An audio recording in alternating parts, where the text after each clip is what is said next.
वळूया आता पुढील बातमीकडे.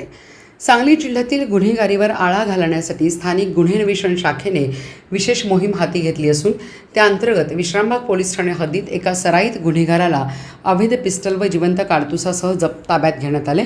गोरखनाथ मारुती कदम वयवर्ष 42 राहणार गल्ली नंबर 8 श्रीराम गल्ली वानेसवाडी सांगली असे अटक करण्यात आलेल्या आरोपीचे नाव आहे. सदर कारवाई सांगलीच्या स्थानिक गुन्हे अन्वेषण शाखेच्या पथकाने पार पाडली आहे. सांगली जिल्ह्याचे पोलीस अधीक्षक तुषार दोशी आणि अपर पोलीस अधीक्षक कल्पना बारावकर यांच्या मार्गदर्शनाखाली शरीराविरुद्ध गंभीर गुन्हे करणारे तसेच अवैध शस्त्र बाळगणाऱ्यावर कठोर कारवाई करण्याचे आदेश देण्यात आले.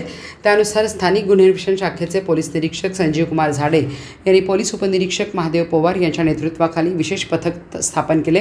हे पथक सांगली उपविभागात पेट्रोलिंग करत असताना पथकातील पोलीस कर्मचारी विनायक सनदी आणि संकेत कानडे यांना गोपनीय माहिती मिळाली की रेकॉर्डवरील आरोपी गोरखनाथ मारुती कदम हा हसनी आश्रम ते कुंभारमाळा परिसरात कमरेला पिस्टल रोखून फिरत आहे.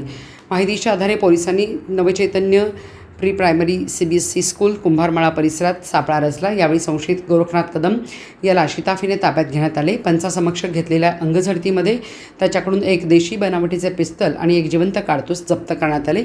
चौकशीत आरोपीकडे शस्त्र बाळगण्याचा कोणताही परवाना नसल्याचे निष्पन्न झाले. तसेच हे पिस्तल मध्य प्रदेशातील सरदार नावाच्या व्यक्तीकडून स्वतःच्या सुरक्षिततेसाठी विकत घेतल्याची कबुली त्यांनी दिली आहे. या प्रकरणी विश्रामबाग पोलीस ठाण्यात गुन्हा दाखल करण्यात आला असून पोलीस उपनिरीक्षक कारबेकर पुढील तपास करत आहेत. आरोपीला न्यायालयात हजर केले असता न्यायालयाने 14 मे 2026 पर्यंत पोलीस कोठडी सुनावली आहे.